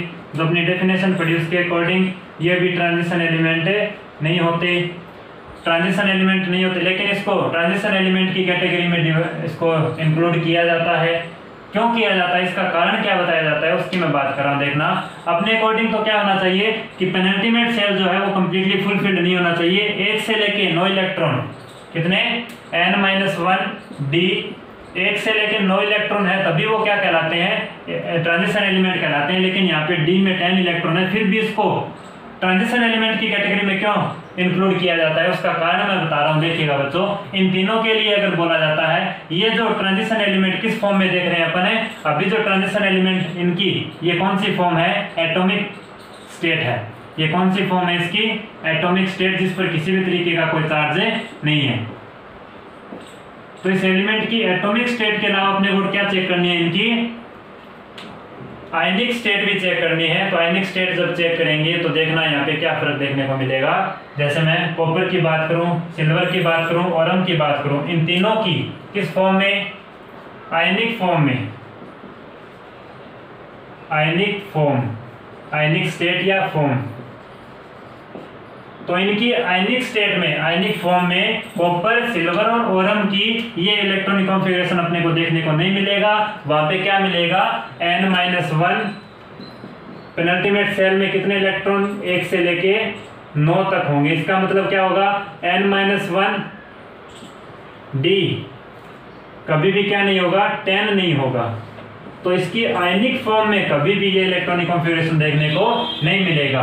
तो ये नहीं मिलेगा, इसका मतलब क्या हुआ, यहाँ पे जो भी इलेक्ट्रॉनिक कॉन्फ़िगरेशन आएगा उस कॉन्फ़िगरेशन के अकॉर्डिंग इन सभी में इससे इसकी आयनिक फॉर्म में, आयनिक फॉर्म का मतलब इस पे इलेक्ट्रॉन निकाल दें, इनमें से इलेक्ट्रॉन निकालेंगे तो क्या बनेंगे, आयन्स बनेंगे, आयन बनेंगे। उसके लिए अपन चेक करेंगे अगर पेनल्टीमेट सेल में इलेक्ट्रॉन, तो वो कभी भी 10 नहीं होंगे। क्या इसका मतलब क्या हुआ, पेनल्टीमेट से कभी भी फुल नहीं होगा, फुलफिल नहीं होगा। तो यहाँ पे कितने इलेक्ट्रॉन मिल सकते हैं, 1 से 9 के बीच। इसका मतलब क्या हुआ, ये ट्रांजिशन एलिमेंट से होते हैं। तो इनके लिए अगर बात की जाए, कॉपर, सिल्वर और ओरम के लिए, तो इनको अगर ट्रांजिशन एलिमेंट माना जाता है, क्यों माना जाता है, किस फॉर्म में माना जाता है, आयनिक फॉर्म में। किस फॉर्म में माना जाता है, आयनिक फॉर्म में माना जाता है। इसकी एटॉमिक स्टेट में इनको ट्रांजिशन एलिमेंट नहीं माना जाता। तो इंक्लूड तो कर लिया ट्रांजिशन एलिमेंट में, किस फॉर्म में, आयनिक फॉर्म में। इस तरीके से ध्यान रखना है। तो टोटल डी ब्लॉक में कितने एलिमेंट्स होते हैं, जिसकी ट्रांजिशन एलिमेंट्स होते हैं 36 में से मैंने कहा 40 क्या होते हैं, टोटल एलिमेंट्स होते हैं। उसमें से 4 कम कर दिए। इसका मतलब क्या हुआ, वहाँ पे उसका जो पेनल्टीमेट सेल है वो कंप्लीटली फिल्ड है। तो यहाँ पे इसको, इस चीज़ों को ध्यान में रखना। टोटल ट्रांजिशन एलिमेंट कितने बोले जाते हैं, 36, 4 कम कर दिए। और इनकी थोड़ी सी ध्यान दे लेना, यहाँ पे कॉपर, सिल्वर और ओरम ये क्या होते हैं, अपनी आयनिक फॉर्म में, अपनी आयनिक फॉर्म में क्या बोले जाते हैं, ट्रांजिशन एलिमेंट्स बोले जाते हैं। तो बच्चों उम्मीद कर रहा हूँ आप लोगों को डी ब्लॉक समझ में आया होगा। तो अगर ये लेक्चर बच्चों आपको अच्छा लगे तो प्लीज लाइक एंड सब्सक्राइब। इसके आगे का कंटेंट बच्चों अपन पढ़ेंगे नेक्स्ट लेक्चर में। थैंक थैंक यू बच्चों, thanks for watching this lecture.